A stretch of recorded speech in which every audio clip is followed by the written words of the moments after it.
This is how I ranked all 19 of Hilton Hotels brands based on my personal experience over the last 5 to 10 years of traveling and being actively involved in the points and miles game, so this way I can earn enough points to stay at pretty much any hotel that I want. And during my time, I have stayed at least 1 or 2 Hiltons in my day. In fact, out of the 19 different hotel brands, I've personally stayed in more than half of them. As a matter of fact, for a couple of them that I haven't, I actually just went about a half hour ago and filmed inside of them just to show you exactly what is inside some of these Hilton brands and just exactly how they differ. Today we're going to be ranking all 19 of Hilton Hotels brands from worst to best to show you exactly which brand fits you better and which one would give you a better experience as a whole for your next vacation. All the way up from S tier, which I'm technically calling Diamond tier, you know, the highest status that Hilton actually allows you to have, all the way down to Trash tier, which I'm actually calling Bedbug tier, because that's what you're likely going to get when staying at a Hampton Inn, which actually ends up being the first hotel on our list. Bedbug tier, without even a second thought, right off the bat, the first one on our list, well,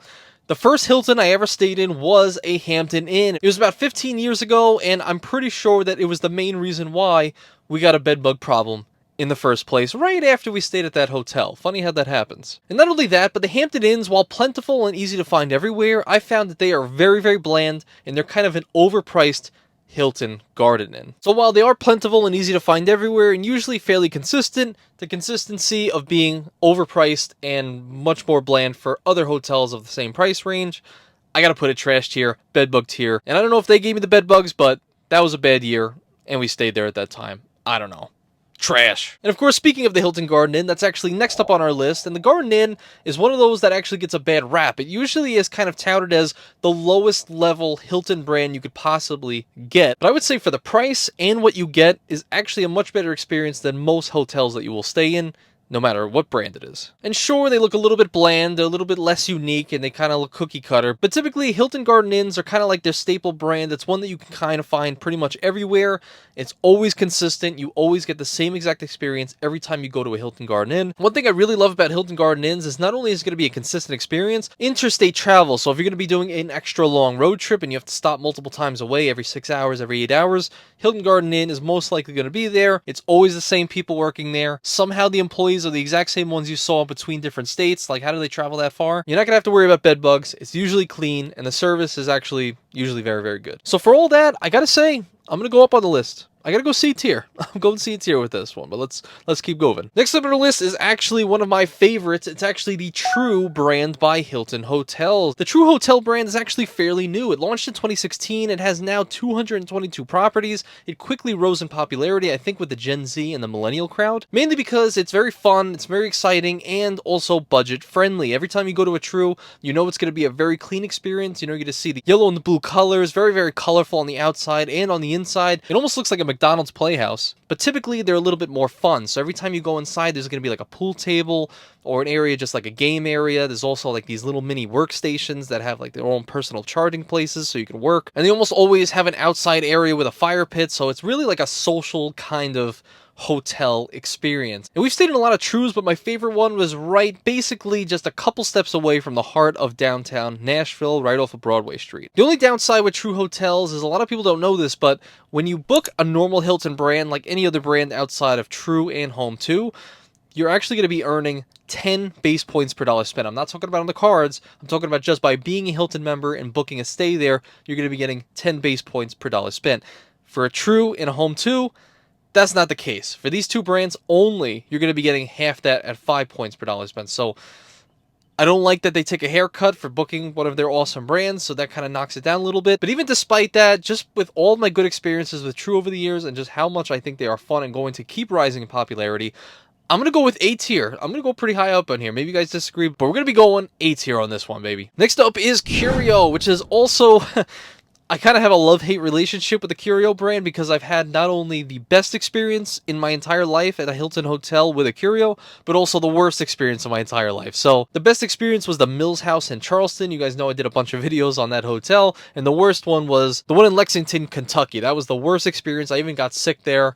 It was a whole big mess. I had to get it fully refunded. What a waste of a stay. And one thing I would say that is unique about Curio properties and what I found over the years is that Curios typically are remodeled and renovated older properties. Typically their properties are what seems to be like at least 100 years old, all of them. Some of them can be a little younger, but I've just noticed a lot of them are kind of rehashed old properties. So you get a nice interesting historical feel when you're walking through the buildings with a new modern facelift, I would say. And another good thing is that if you're a gold member and you stay at a Curio hotel, you're actually going to be getting $15 per day per reservation up to 2 people, so $30 every single day at the on-site restaurant. So if you're a person that likes to eat food at the restaurant and the hotel, Curios are a good choice because you're getting at least $30 for free every single day for 2 people on your reservation. So honestly, for this brand, I'm going to go with A tier. It's pretty high up on the list for me personally because, well, I had an amazing experience in the Mills house, and that overshadowed any bad that I got from any other Curio that I've stayed in over the years. Next up is the Motto brand, one that I was a little bit more unfamiliar with, and for a good reason. I think there's only like a few worldwide that are actually open and able to book at the moment. From what it seems like, their brand is essentially for people who are very utilitarian. So people who don't care about the experience, don't care about how it looks, don't care about, services, they just care about a place to sleep. So basically like living in a pod in like Japan, like in one of those, $30 pods or something. So for the people that want to live in the pods, I think Motto's probably a good choice, but for me personally, I can't rank it that high because there's not that many to even experience, and I don't want to live in the pods. Okay, so we're putting that on D tier, all right? Maybe you like the pods, but next up on our list is Homewood Suites, and honestly, the Homewood Suites is like a more expensive Garden Inn. Like, I don't really see the point in booking a Homewood Suites because you're still getting like the free breakfast, even though I know some Garden Inns don't have a free breakfast, but typically they're very bland looking. There's no uniqueness to the properties at all, and they're just more expensive than everyone else. So I really don't see a point in it. So for that, I mean, I will admit that they are very plentiful, so it's easy to find a Homewood, I would say. So I guess I got to be a little forgiving because the ones that I actually been in and the ones I saw online kind of had an okay look inside, and maybe like a business center, a place to like stay and work, and maybe you have charges and stuff. So, but I really, because of the price and how it's very comparable to the Hilton Garden Inn, I'm just going to go with C tier. There's really nothing to write home about with this brand. So coming up next on our list is actually another personal favorite of mine. It is Tapestry. Now, Tapestry is one you guys saw recently. I did a video on it. I stayed at the Tapestry in Wilmington, North Carolina, that being the Hotel Ballast. And you guys, if you saw that video, you know I had an amazing experience. Awesome views of the harbor, awesome on-site restaurant with the best burger you could possibly imagine, and then also another $30 dining credits every single day that we stayed there. An amazing experience. The one thing I noticed about Tapestries when staying there is that they usually are very, very eclectic. They have like interesting artwork and interesting designs inside the property. It's almost like a luxurious kind of feel to it without actually paying like super luxurious prices. And the Tapestries I've noticed don't really have a one-size-fits-all. It kind of has a personalized touch to the area that they're in. So for this one specifically, I walked out of the elevator and what did I see?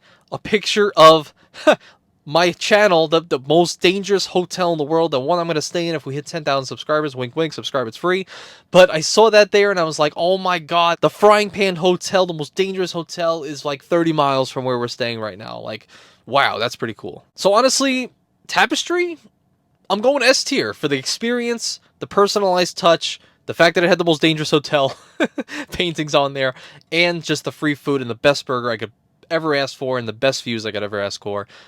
Really in any vacation that I've ever stayed in. So S tier for Tapestry. I love Tapestry. The Tempo brand, which happens to be the next one on our list. The Tempo brand, I don't really know. They launched it about a year ago in January. It seems to be the most new property that they have.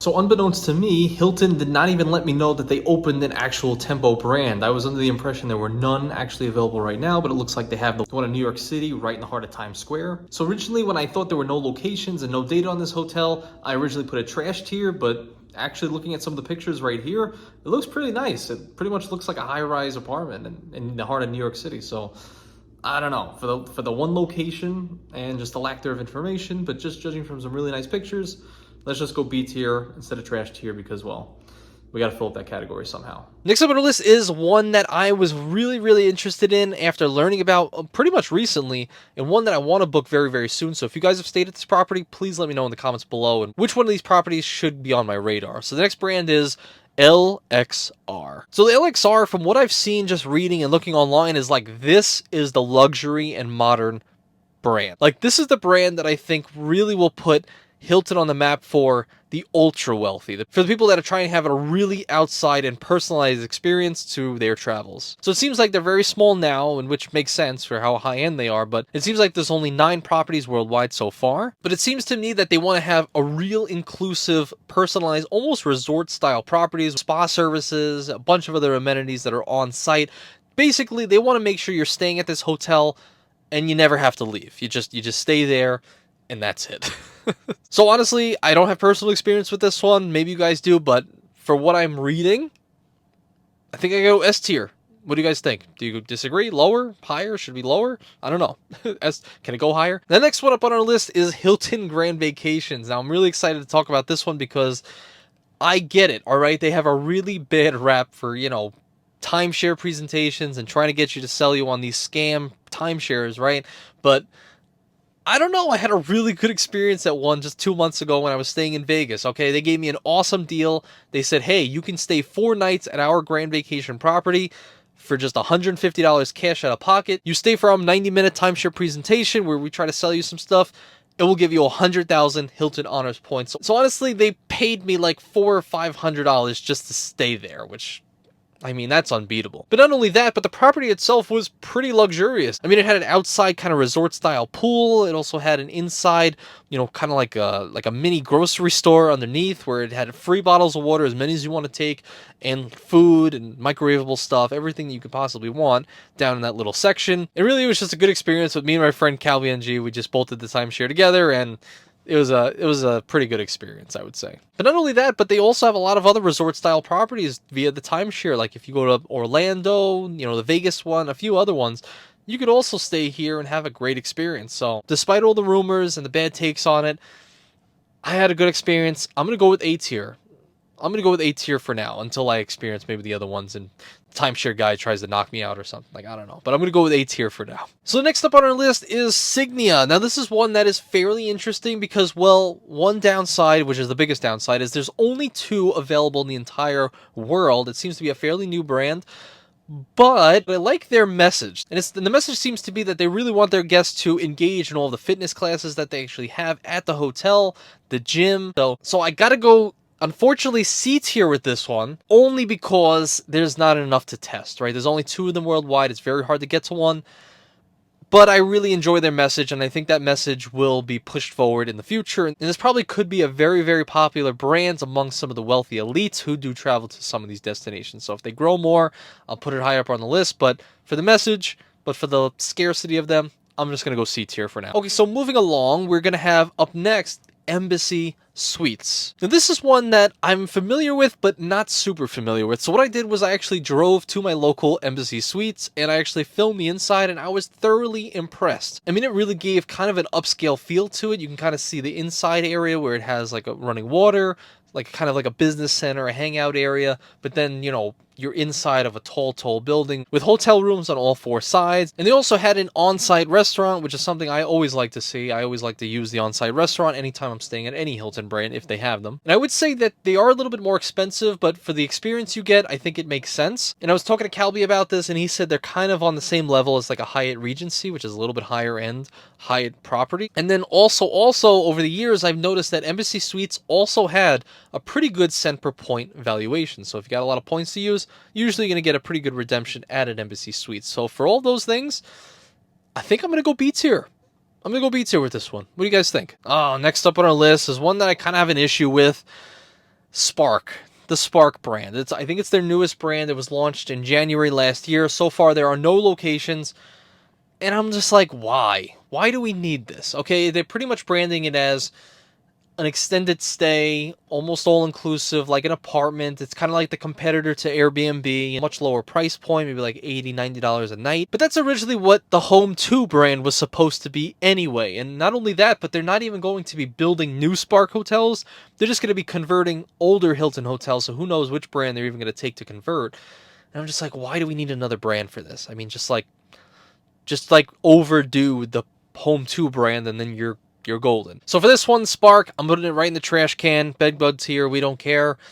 There's none available Why are we renovating old properties? And why are we rehashing old marketing ploys? Why? Just why? Okay, coming up next is actually an interesting one for me. It's actually the oldest Hilton brand that exists today. It was launched in 1919, so good on you, Mr. Conrad. Conrad, you killed the game back then, man. We salute you. And that is the Hilton brand, right? Nothing else, just Hilton. It was the first brand out there.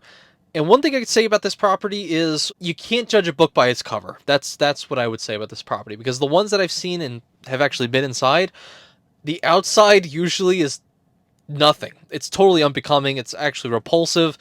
Typically they're in downtown areas, but they like barely painted. They look a little bit older, obviously because they're such an old brand. They're usually inside of older buildings. But oh man, once you walk in to a Hilton branded hotel, if it's a decent one, it's a very, like, they really tried to make that an upscale 5-star experience. I remember just stopping in a random one in North Carolina. I think it was right outside the Biltmore estate. Really run down looking, but once you walked inside, there was a 5-star restaurant to the left, a bathroom with like 15-foot ceilings with like these wooden doors. Like, it was a very unique property, and really it felt upscale. Everybody was in suits. I was like, oh man, like this is high style living. So it's tough to say, you know, for the history of it, for the price point kind of matching that 5-star experience while being ugly. I also like that they're typically in downtown areas and usually are walkable to everything. So for that, man, this is tough. I don't know. I think I have to go A tier for this one. I think I would be showing disrespect to Mr. Conrad if I didn't, you know, go A tier with this. But of course, let me know in the comments below your experience with the Hilton brand. Next up on our list is Canopy. Now, the Canopy brand is one that I was really unfamiliar with. I've heard about it, but I've never actually seen one or been inside of one. So what I'll do is I'll show you what this article said about the Canopy brand. And they said, and I thought it was pretty funny, they said if ever a Hilton brand was desperate to fit in with the youth, it's Canopy. It goes so far as to dub its concierge staff enthusiasts in quotations. What they're enthusiastic about is open to interpretation. The hotel, life, the idea of making enough money to pay rent, nobody knows. And that's it. So it's like, I don't know what Canopy really is or what they're trying to be, but maybe let me leave this up to you guys. But based on their pictures and the price point, I think I'm just going to go like B tier, since we got to fill up that category anyway. Just B tier, and then let me know if I'm wrong down below. But Canopy, I don't have much experience with them. Coming up now is actually one that I feel like is probably in the minds of everybody. And everyone has somehow seen this brand at some point. Everybody knows about this brand somehow just by driving around because of how plentiful they seem to be. But the DoubleTree brand. The DoubleTree, from what I've seen, almost kind of feels like you're going to your grandma's house. Like, it kind of has that older person smell. Usually a very warm and a welcoming experience. Not overly flashy, not overly pricey. Good, affordable, very easy to find, reasonable experience, and consistent experience at that. And actually, one thing upon researching this brand a little bit for this video is apparently they have been known for giving out free cookies. Is that a thing? Because if so, then I'm right on the money with the grandma feel. Because what grandma doesn't make cookies? For the fact that it's just like the cookies grandma used to make, you could find them everywhere. Just because it's consistent and a reasonable experience, I gotta go B tier with DoubleTree. I don't think you can go wrong. It's not amazing. It's not horrible. Run-of-the-mill, mid-scale hotel. Next up, I have another love-hate relationship with this one. It's Home 2. Home 2, man. I alluded to it a little bit earlier. The Home 2 has a special place in my heart because I was really excited for Home 2 when they kind of launched and they started gaining in popularity. Like I said, it was kind of branded originally and marketed as like the Airbnb killer. Like, they mentioned maybe, okay, you're going to be able to stay here for as long as you want. We'll give discounts on extended stays. And it's just going to be like $89, $99 every single night. So much cheaper than anything else on the market. And it's also like you're living in an apartment. So kitchenette, living area, dining area, you know, dishwasher, utensils, everything comes inclusive. Like you're moving into an apartment with a Home 2. But Hilton, I think you went wrong, because I did actually experience those $89 Home 2s. But in recent years, as they've gained in popularity, I think Hilton saw dollar signs and they realized, like, a lot of people are booking Home 2s. Let's just jack the price up. So now I'm seeing Home 2s, while being the same experience, now being the price of like an Embassy Suites, or, you know, like these $150 to $250, even $300 if they're in like a downtown area per night stay, for what should have been $100 a night and would have been very successful at that. So because they turned their back on me and they ruined my whole perception of what I wanted Home 2 to truly be, And the fact that they only earn 5 base points per dollar spent. Remember I said earlier, True and Home 2, the only ones that earn 5 base points per dollar spent. I gotta go C tier. It would have been higher, but I gotta go C tier because they turned their back on me and now I'm sad. Coming up next is one of my favorite brands that I've never stayed at. You got that right. When I went to Vegas for the creator meetup, I met up with a good friend, CJ. You guys know and love him. Horrible taste in credit card colors, but really good taste in hotels. And what did he do? He stayed at the Conrad Resort World right close to downtown Vegas. This place was really extravagant. I have never seen a hotel like this. Like, not only did you have like the outside where it's just red and boisterous and loud and people can see it, very fancy looking, but the wall of the building itself was in itself an advertisement to like this, what is it, the Cirque du Soleil, the crazy acrobat stuff. Like, this thing prints money, and it shows. When you go outside, you see like resort style pools, and there's like 10 different pools, an outside bar area. You're getting $50 per day towards the on-site restaurants, which, by the way, you walk a little bit inside the Conrad, like 100 restaurants all in a circle, and there's also a casino. We saw like that famous whatever Sia, whatever her name is. I think I saw Sia just twerking in the middle in the middle of the Conrad floor, like crazy stuff. In fact, we were all eating once and getting some food, me, CJ, and Calby, and our wives and whatnot, and Sia actually went into the bathroom and was like filming a music video and not letting people get in the bathroom. Like, this is a crazy experience. And just look at his room. CJ's room had like 15-foot high ceilings. And here's like a quick clip of his room and Calby dying on the floor after we called Eric out once. And he was drinking a little bit of water, but we had a good time. But honestly, that experience at Conrad and all those other amenities I listed, and the fact that I hear that other people have good experience at Conrad's in like South America and like Midtown Manhattan, and I think in Boston, a few different places, and that the cent per point valuations typically are very high on Conrad's as well. The cash price is, of course, super inflated, but I think I gotta go S tier. Do you guys disagree? I don't know. That experience at the Resort World in Vegas, that was unlike anything I've ever experienced. I felt like royalty, and I didn't even stay there. S tier for life. And next up is the one you've been waiting for.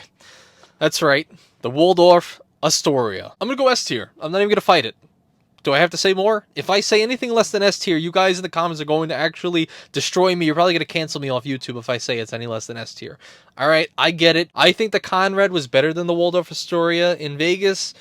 Maybe I just started a few fights for the few people that stayed at the Waldorf there, wink wink. But I think that the Waldorf is a very fantastic property. Now I get it, the Waldorf Astoria is amazing. Okay, look at this picture. Now look at that picture. Now look at that picture. So I'm not going to fight with you guys. Okay, it's S tier. You won't have any, there's no lift from me, okay? S tier. So hey, if you want to see why I love Tapestry so much and why that experience was so life-changing for me, check out this video next because I'm sure you're going to have a lot of fun watching it. And of course, I appreciate you guys. Thank you so much. I'll see you over there.